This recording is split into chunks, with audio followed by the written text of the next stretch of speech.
Let's see. The methods and Alright, howdy. It's time, so we're gonna just go ahead and start. I don't think this is too comfortable, so I'm gonna just tell the online students that I'm wearing this, and then I'm gonna take it off. Too hot with the mask on. I try my best, but this is candy if you guys want. Yeah. All right, let's start. So, announcement is that you have quiz this weekend. I forgot to do that last week. And then we're gonna finish up chapter 9. Hopefully we can finish this early so we have some like casual time. All right, so when do we harm other people? So when there's provocation, so when another person provokes us, especially when they provoke us with aggression, we tend to reciprocate. And what we have found is that personal conflicts are the biggest cause of murders in the United States. So now I want you guys to quickly think about this. Why do we retaliate in this kind of situations? So why do we retaliate when other people are aggressive towards us?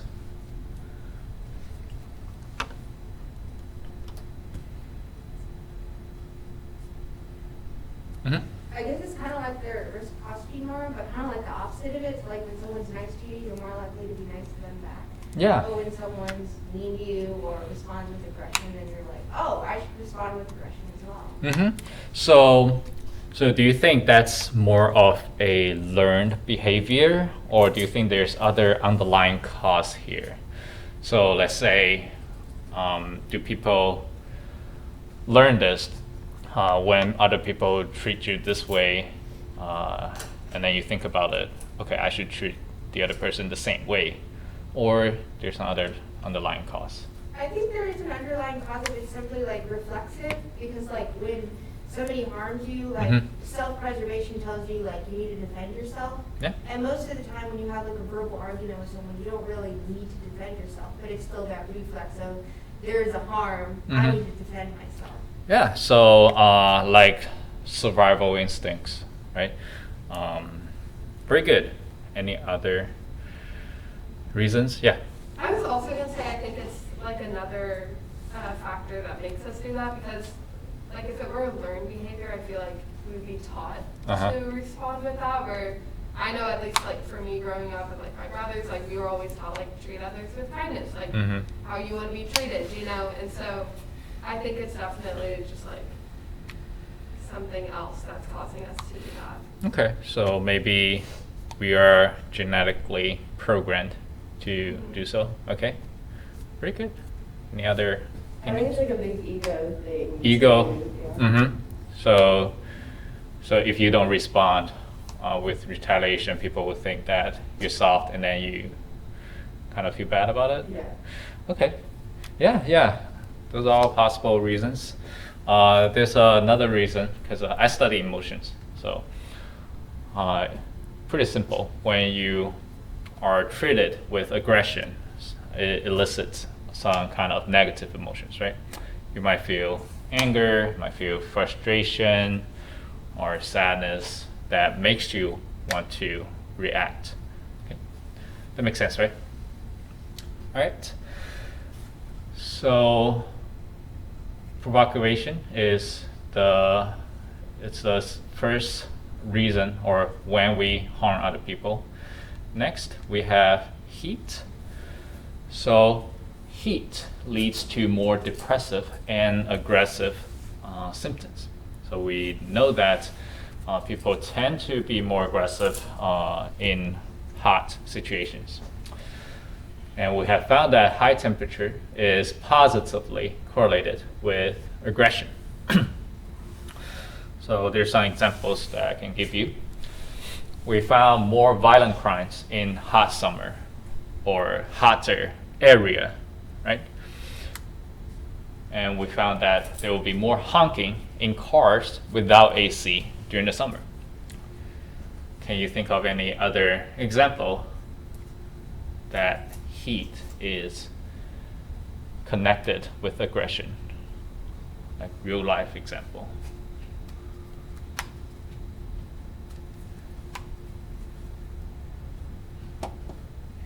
Yeah. I remember like when me and my family, like I was younger, but like we'd go in the back and we'd like throw around football, and around Thanksgiving when it was like cooler, it was fun, we would just kind of have a good time. But then if we ever tried doing it in the summer, we just all kind of hated it. Yeah. Would you be more aggressive, or are you just like, I don't want to do it? We would be a lot, like we'd be very short with each other. Okay. Would you say that you might be more irritated easily? Okay. Very good, very good. All right, so it's about 10 minutes into the class, and we have less than 15 people. Again, send me an email to remind me, and then I will give you guys the extra credit. It's always Friday. Like, people don't come here on Fridays. Riley says, could this be another reason why people are more aggressive in the South? Maybe. It's hotter here. Yeah, maybe. I think everyone get burnt out by Friday. Like, you guys are tired by Friday? I guess so. Okay. I don't know. I feel excited on Friday. I want to get it done and then relax. I'm tired, demotivated. Yeah. I understand, but it's not good for you. Power through, and then you get your weekend. All right. A lot of times when you go to some more intensive environments like grad students, or you actually work hard, you might not even have weekend. So, all right. Any other examples? The high temperature, it's related to aggression that you see in real life.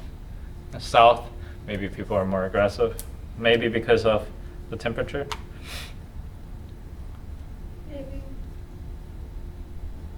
Maybe. I was gonna say, I feel like this could also be misattribution of arousal, because like, when you're angry, you're usually like hot and bothered. Yeah. So I was gonna say, like, maybe when people are in the summer, they automatically assume like, oh, they're angry, so they react with more anger. Yeah, very good, very good. So that's what I was gonna ask you guys to do, is to think about why does heat increase aggression? Like, why is there this positive correlation? You mentioned distribution, of arousal, right? Yep. Very good. What else? I feel like also when it's hot, people are just more irritable because they're uncomfortable, so they're more on edge and more likely to react in a negative way. Yeah, very good, very good. Pretty much cover what I'm gonna cover, so let's go ahead. So, uncomfortable environment, such as heat, will cause pain, humidity, and like odor. Like sometimes you smell people that you don't like. It's easier to become irritated or frustrated. And if you remember, the frustration aggression theory is that when people feel frustrated, they're more likely to be more aggressive. Right? Also, there's this increased physiological arousal, and it elicits more fight or flight reaction. So when you're more aroused, you're more likely to either fight the stimulus or flight the stimulus. Do I need to explain this? Like fight or flight reaction? Okay, cool. And misattribution of arousal. You might think that, yeah, I'm feeling this this arousal because I'm really angry at someone. It's not because of a hot temperature or humidity. And then we have priming. So that's when we have strong mental associations between anger and heat. That's when we always say, like, he's so hot-headed, or my blood is boiling. Those kind of expressions or media makes people have this strong associations between heat and anger. Okay. All right. Any questions so far?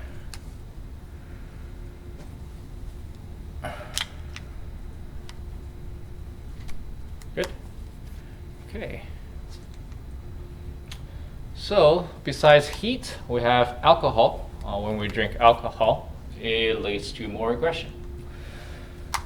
So alcohol tends to disrupt our executive functions, such as reasoning, emotions regulations, and it also inhibits our impulsivity. So I just want to make it clear, inhibit impulsivity, I meant the ability to control your impulse. So we have this state, it's called alcohol myopia. This is an intoxicated state that is being more self-focused and less aware of your social situations when you drink alcohol. And we also have the think-drink effect, is that people, they expect that alcohol will make them more aggressive, so they behave that way after they consume alcohol. Right?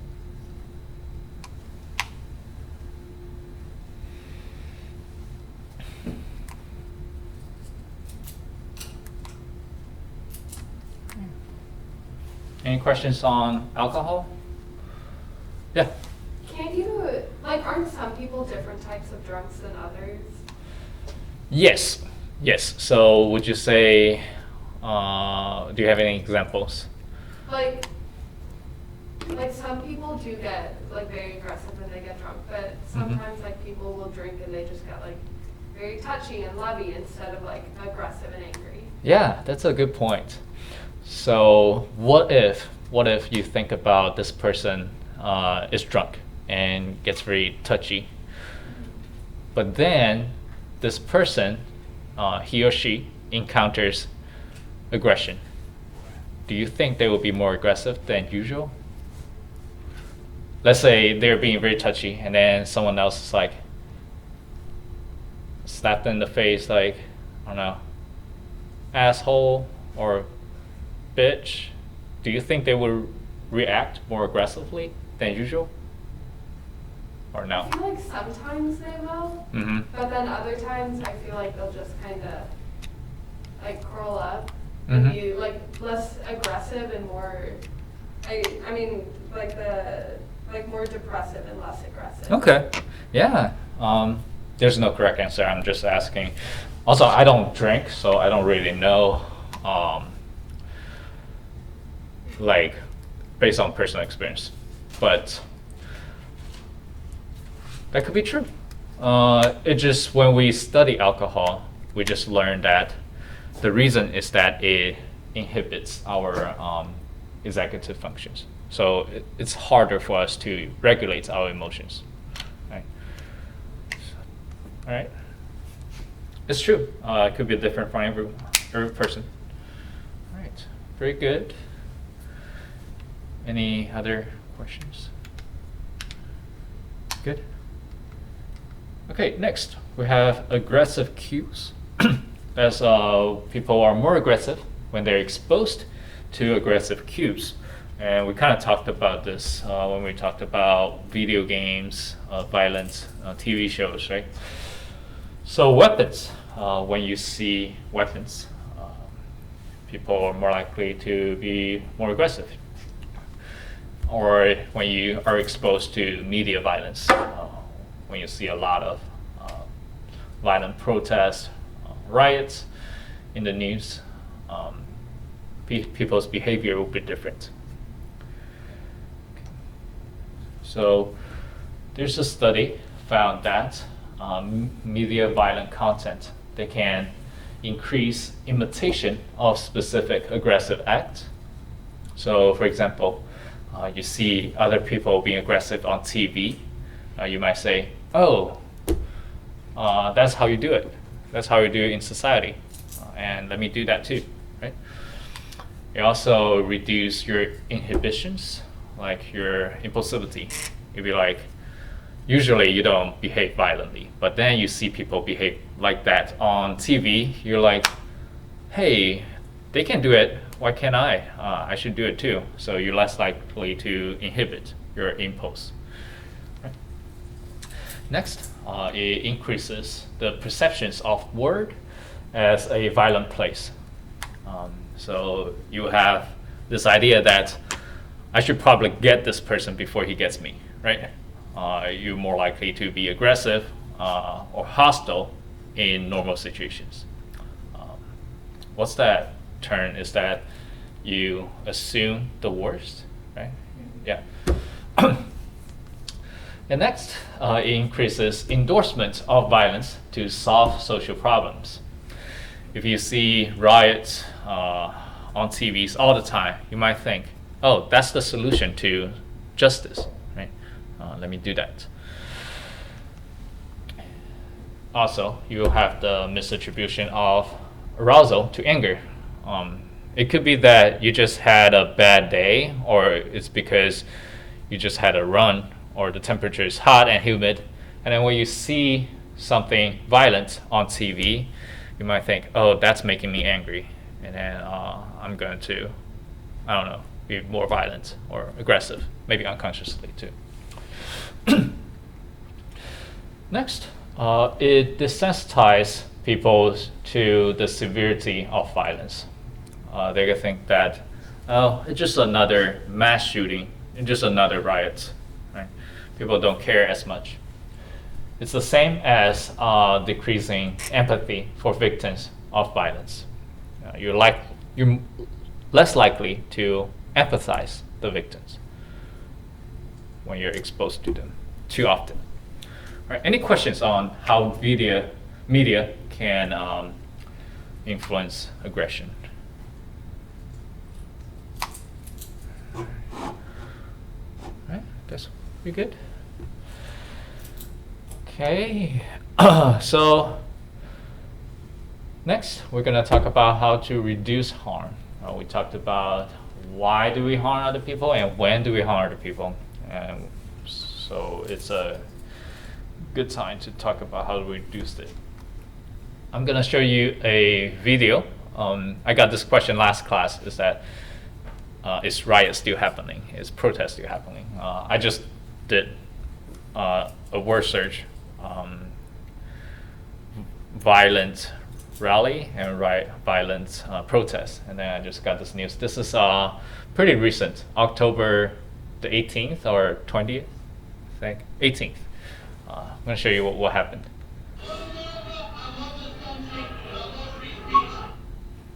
Today in San Francisco, a free speech rally came to an abrupt end. Tonight on ABC 7, we hear from the organizer, now recovering from a punch that knocked out his teeth. Good evening and thanks so much for joining us. I'm Dion Lin. Some well-known conservative personalities were on the agenda to speak at that rally today, but organizers canceled the event minutes after it started.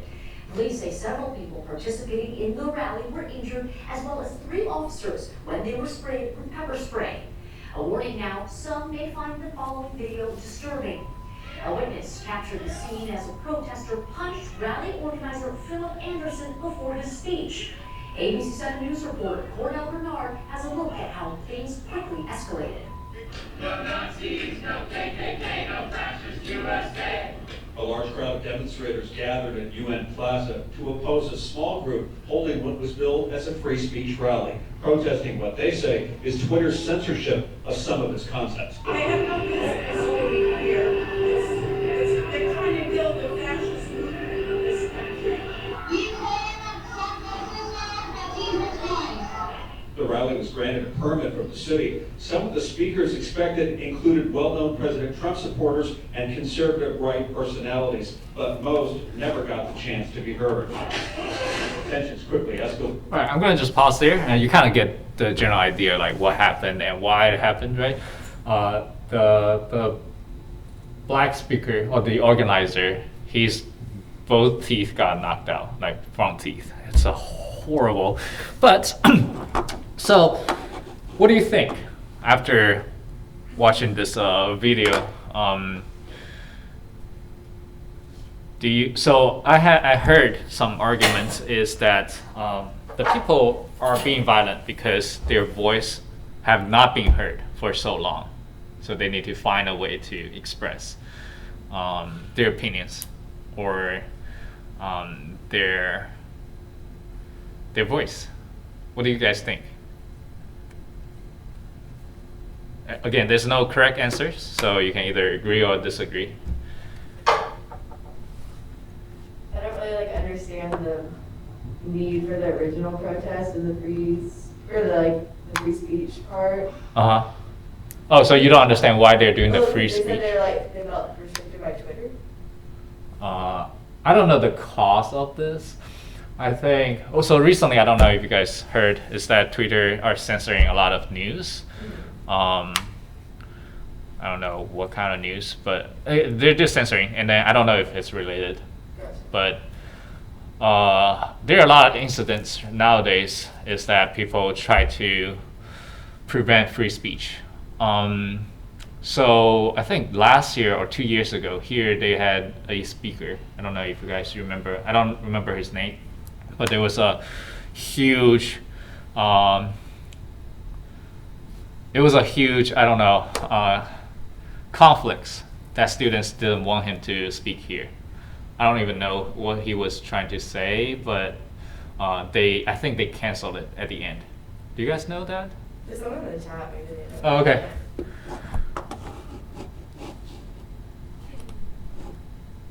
Stephen Crowder, Richard Spencer. Richard Spencer sounds more familiar. Maybe this guy. I don't remember. But a speaker wants to speak, I think, in the Rudder Tower, and then they had to cancel it because people were protesting, being kind of violent. What do you guys think? Do you think aggression here is justified or no? Spencer is a neo-Nazi and white supremacist. Okay, so let's say I don't know what maybe. So according to Gabriel, Spencer is a neo-Nazi and white supremacist. Do you think his freedom of speech should be censored or should be repressed by violence, or it should be repressed by other methods?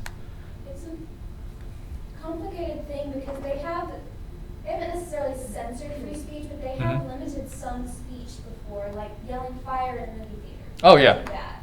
Yeah. But we're getting more towards where people who are speaking more extremist views, and they may even be giving misinformation or dangerous information that would lead to even more worse things. So Yeah. there's this toss-up of course, we want people to have free speech and to be able to freely speak their mind without being attacked for it. This is America. But at the same time, we don't want it to incite violence later on. Yeah, so I'm going to give you more extreme examples. So we know that the election is coming up, right? And we know that both candidates, they have spoken something in public. That's not true. Just like both of them. Do you think that some of the stuff that they say might cause a very big influence in the public? Right? They're very influential, right? Do you think we should censor their speech because some of them are not accurate, or some of them might provoke violence? They have provoked violence before, right? Yeah. Yeah. So it created such polarized society in the US right now. What do you guys think? Yeah. I feel like there's a big difference between censoring free speech and giving someone a platform. So for instance, like in the case of Richard Spencer, there's a big difference between like him doing his own thing, speaking wherever he wants to speak on social media and in person, but there's a big difference between allowing him to speak at the university, because then we're giving him a platform. Gotcha. We're not limiting his free speech by not allowing him to talk. So are you saying if we give him this platform, we kind of like sponsored his activity, right? Exactly. So what if he does this in the public, right there in the right next to the fountain? You think that should be allowed? I think anybody should be allowed, like, I don't agree with his views, Mhm. but I think, like, if I'm gonna uphold free speech, then I have to allow anybody to talk. Yeah, I agree with that. So sometimes people justify violence. I just don't know whether that actually solved the problem. Like, you can disagree with them, but I think there's more, I don't know, better ways to solve the disagreements. We're going to talk about that. How do we reduce violence? Just something to think about it, because it happens very often in nowadays society, right? So here, Spencer is a neo-Nazi and white supremacist. I've heard your freedom ends when it starts to infringe on the rights of others. So his rhetoric and speech actively hurts the rights and freedoms of others, which makes sense that he will be censored. Interesting. What do you guys think? See, I don't think that should be like allowed to be on campus speaking, like if you were like outside of Rudder, because like you don't have the same rights at A&M as you would outside of A&M because you're abiding by A&M rules. And so I think if you're at A&M making A&M students and faculty feel uncomfortable, then why should you be allowed to stand there and make them feel like they're not safe? Okay, so quick question. What if he comes to speak and no one listens to him? Like, if you don't go, do you think that would be another solution? Or do you think it will still cause harm to those people who doesn't go? Like, I was thinking, like, there's a guy that stands outside of Rudder, but like people don't really like gather around him. He just kind of standing there speaking, and so I was thinking of like that kind of situation. But like you still hear him speaking. So like if he was like standing up there saying racist things, like I don't think that should be allowed. Gotcha. So you might still hear it, right? Yeah. The message. Yep. Okay. And I feel like part of it also is, like, even if no one is gathered around listening to him, like, it is still A&M's campus, and A&M is tolerating him to stay on campus and say that type of thing. Like, I know, like, if any organization were to say any of that, they would be immediately kicked off and not be associated with A&M, so I don't know why you would let a stranger come on and say those things. So I think because we're public school, by law, this is public space. Does that make sense? Even though you said that we abide for the school rules, right? But we're affiliated with the school. We're students. Other people in public, I think they first of all need to abide the law, and we have to say that law is above rules, I guess. It's like sometimes you can violate some kind of rules, but you don't violate the law, right? And then your consequences might come from the school, but not the states, right? So, yeah, it's very complicated. There's no like easy, simple answers. It's just something to think about while we're gonna discuss how we're gonna reduce aggression. Okay, so based on your experience and what we have learned so far, how do we reduce aggressive behavior? So we kind of talked about maybe just don't allow the stimulus to come close to us, right?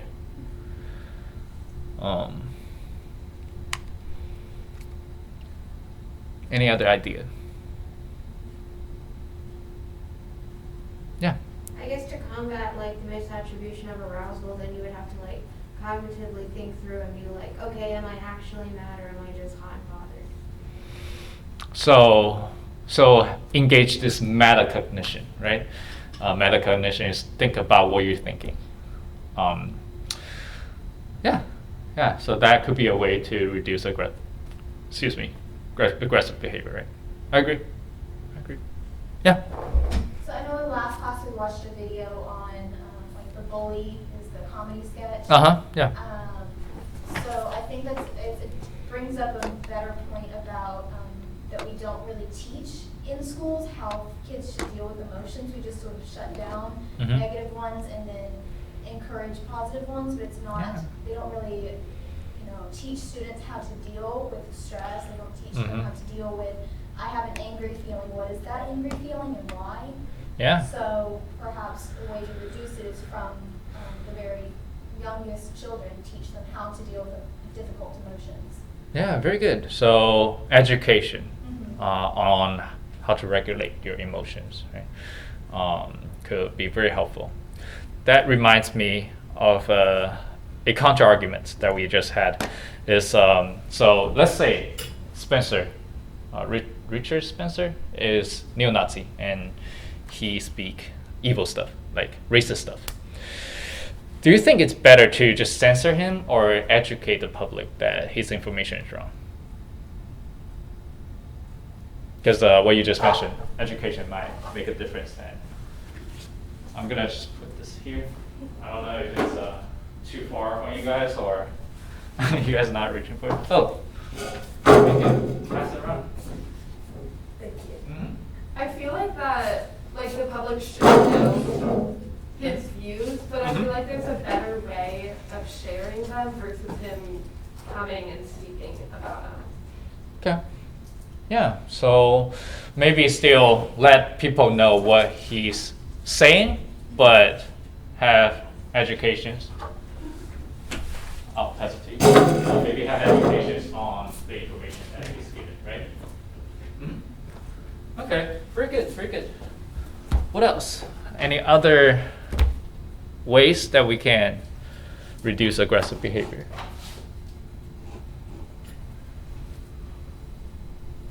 I think kind of like what Hope was saying, just like teaching people to be more in touch with their emotions, and like recognize them better and be able to deal with them better than just like acting on them all the time. Okay, very good. So recognize your emotions. Do you guys know mindfulness? Okay, so that's a meditation method. Being mindful is to realize your body, your physiological reactions, and your emotions at the moment, and it helps. All right, very good, very good. So, what about punishment?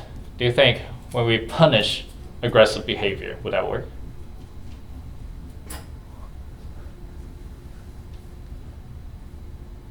Depends on what you punish with. Okay. If you punish with more aggression, it's cyclical.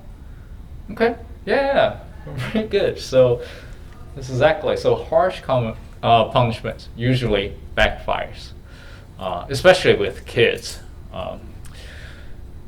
That's something that I found online. So maybe it'll work, but you need to be very careful, like how you're gonna punish them and the severity of the punishment. Okay, this is hard to pronounce. I'm trying to pronounce it correctly. So, catharsis. Okay, thanks. So this is the release of strong or repressed emotions. So in daily words, is that get it out of your system. Sometimes we do this by playing sports or video games, or you go for a run. So this works for some people, but a lot of times it doesn't really work. It doesn't reduce your aggression. But it does work for some people, so it's no harm to try it. Next is to reduce heat. We know that heat is highly correlated with aggression, right? So you can turn on your air conditions in the summer, or you can consume cold food or drinks like ice cream, iced coffee, and this works for many people. Pretty effective. And then next we have just to calm down, like psychologically, what you just said, like realize your emotion, try to control it, regulate it. So count to 10 before you act. It's a good method. And taking deep breaths. or you can engage in distracting activities like listening to music, maybe soothing music, not those like rock, make you pumped up music, and maybe doing a good deed that distract your attention from the stimulus that makes you aggressive. So those are very effective methods that you can use in daily life, and you can teach kids and other people to do this.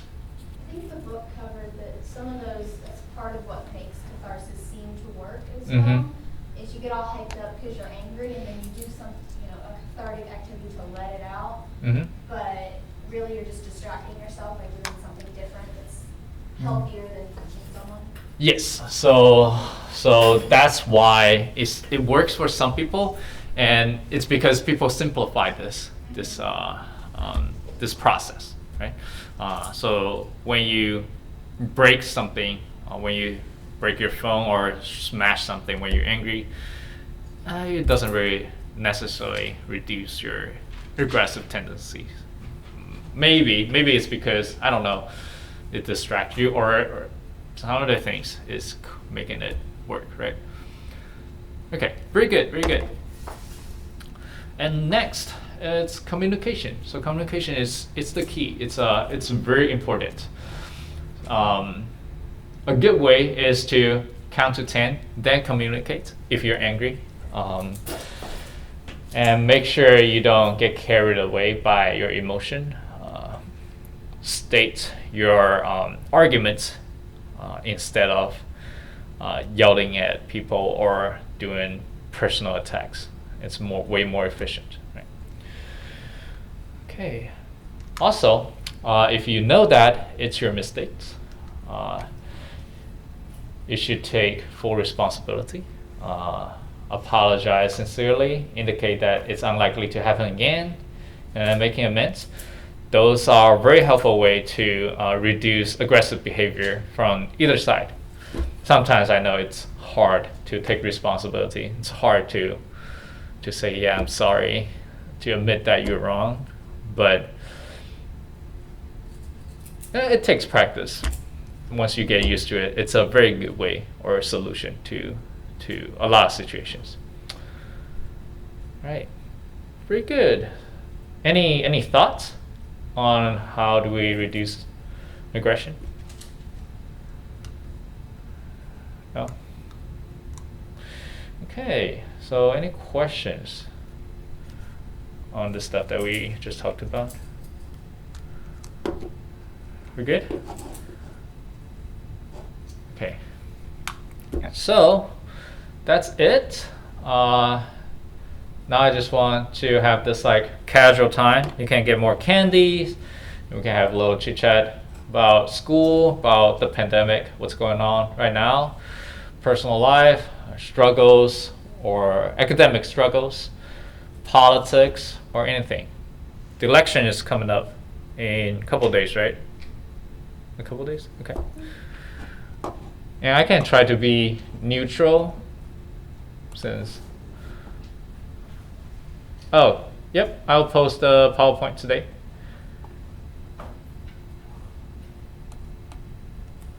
This might be a stupid question. There's no stupid questions. But this Wednesday, this Tuesday, I know that like it's the election, like some polls come out. Is that like the end result, or is that just like an estimation? It could be like a whole month before all the mail-in ballots are counted and we actually have the final results. So do you know how the poll works? Kind of. Okay, so I'm gonna give you this example. I'm doing a survey on people's opinions towards something on campus. It's unlikely that I'm gonna survey every single person, right? That's kind of like in the United States. So what they do is they randomly select people in that state, and then they use this sample to represent the state. So if they draw randomly 200 people, out of 200 people, there are 80% of them supporting Trump or Biden. They will say, okay, the poll shows the state is something, 80% of them. Is it accurate? Maybe, but I don't know how representative it can be, right? Because it's randomly selected. And nowadays people might even lie about their intention in the survey. They might not say what they are really voting for, right? Because all the censorship or all the aggressive behavior. If you say you voted for Biden in a conservative state, and people know about it, you might get, I don't know, some kind of response, right, that you don't want. Or if you voted for Trump in a Democratic state, you get responses that you might not like. So the poll, it's not, in my opinion, could be somewhat representative, but it's not entirely accurate. Okay. Yeah. So it's not like whoever wins the poll wins the election? I don't think so. Yeah. I don't think so. So like in 2016, they projected Hillary to win like Mhm. 2 weeks beforehand in the poll. Mhm. And while she did win the popular vote, like they were predicting that she would win the electoral, and she didn't, obviously. So like things changed very rapidly on the day of, and they are already counting up early votes. So like they already know that Texas is going to be a battleground state this year, but like it changes minute by minute on the day of the election. Like some people's entire jobs are to stare at that screen, make predictions every 10 minutes. Mm-hmm. Yeah. Oh, also, we had this meeting recently, is that in the psychology department, there are some positive COVID cases, faculty, grad students. So just be careful on campus. So for our presentation date, you can choose to come here or not to present. And you don't have to get too close to each other. Just be careful about the situation. What else? Oh, also it's in the winter, so like cases are spiking. So. Yep. What other courses do you teach? Because like registration is coming up. So right now we're waiting for assignments. I think I'm gonna teach intro. I don't think you need intro after this class. So yeah. And we don't have many classes in the spring. Okay. Yep.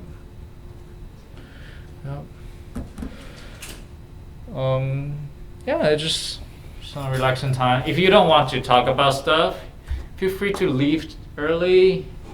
I'll be here until the end of the class. So. Did you go to that? You didn't go to the hiring cleanup, did you? No, because I had an exam yesterday, and then I was studying for the one today, so I was like, I don't know. How did your exams go? The one yesterday, I think went okay. The one Monday was a little rough, but I know it gets curved.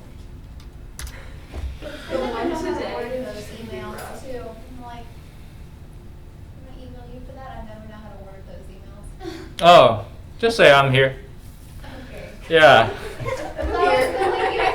I've always been taught if you're emailing a professor, something that has to be super professional language and Yeah. like, so always start with howdy and address them by their name. If you don't know their name, just leave it as howdy and an exclamation point, like super formal. And I'm like, how do I write this? Yeah, well, so maybe in the first couple of weeks, be formal is good, but afterwards, if you see how I respond, you don't have to be that formal. Yeah, that's Yeah. always My the dad's worst. name You is get sent Dennis, and 3 he paragraphs, calls 2 people professions, you calls get Dennis. case, and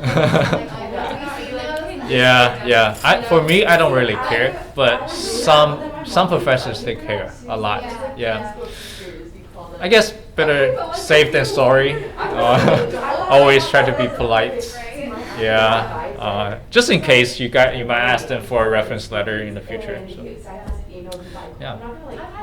You're not even Michael. You're Michael. I know I was very It's they're like, let me put my first name, and I'm like, just I like, really I really don't want to. Yeah, it's just know the uncomfortable. staff. I feel like the only Mhm. time I'm Yeah, gonna call I didn't adults take by their intro first name here. is Okay. when I have an adult job Yeah. and Yeah. work with Not adults. But, like, you I know? already had the credit. Yeah. Being like a little freshman, Yeah. So guys are like, So hi, that meant I Michael. sort of missed out on. Yeah, how do you, Michael? How you Yeah. doing? Psychology No. professors. So this might be helpful for everyone who wants to go into grad school. is you can attend labs here. I don't know if you guys are aware of the opportunity. You can actually go to psychology website and go into each faculty and then look at their labs, what they're studying. If it's interesting to you, send an email saying, hey, I'm interested in your work. Do you take research assistant next semester or this semester? Usually they want you to go into the lab at the beginning of the semester and sign up as a research credit. It also counts towards your graduation. But some professors might take volunteer as well.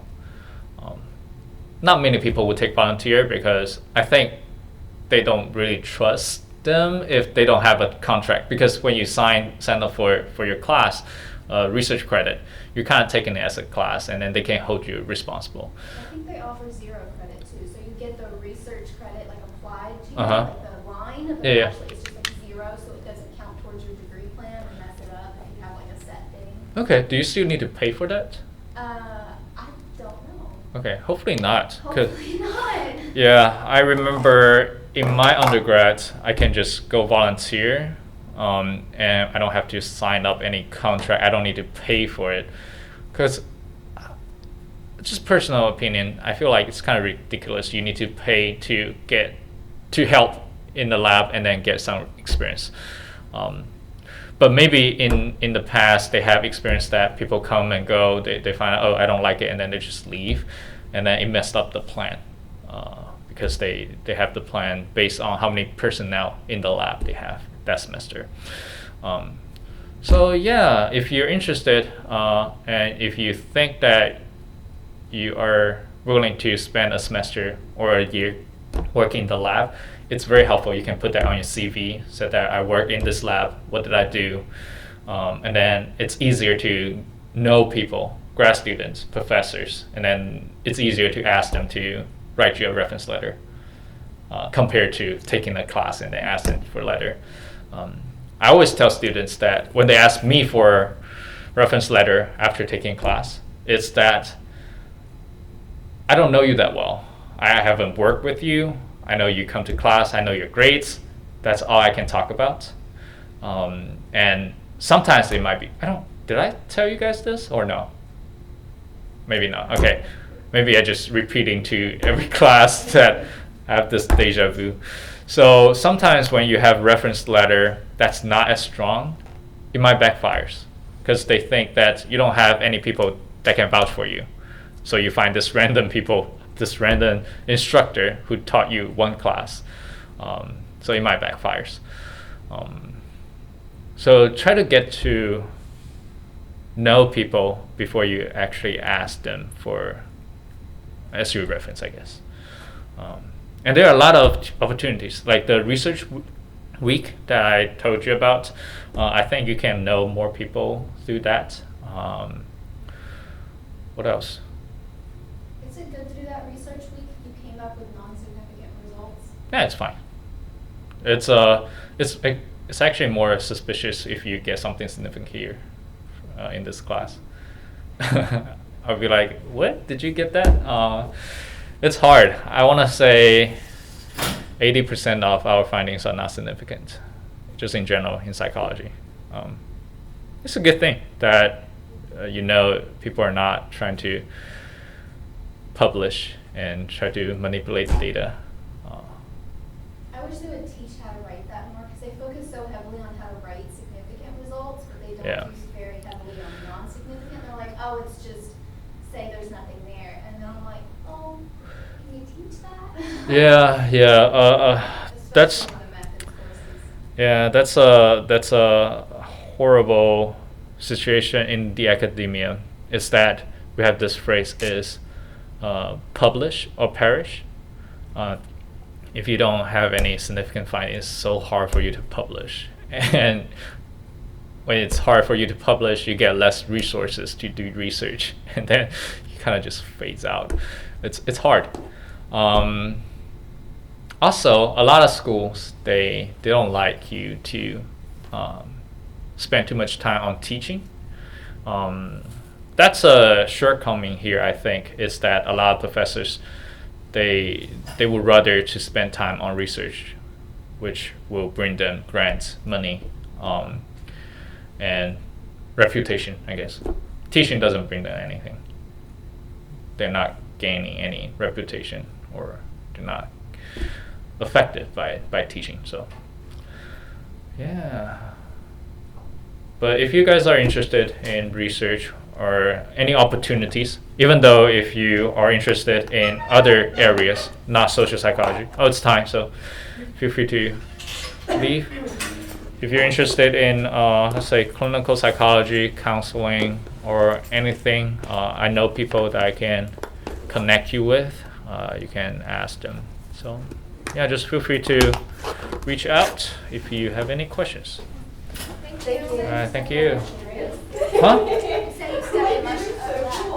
Study what? I'm sorry. Emotions. Yeah. So I not applied, but I emailed, so the advisors send out like a list of everyone who has labs that are open, the generic idea of what the labs are. That's how I email. When you say the lab is open, do you mean accepting grad students? Not grad students, but undergrads and volunteers. Okay. And they have like a certain number that they want of students and what like a generic idea of what the lab's about. Thank you. Yeah, thank you. Thank you too. I emailed one. That's how I The name of the lab was Lens.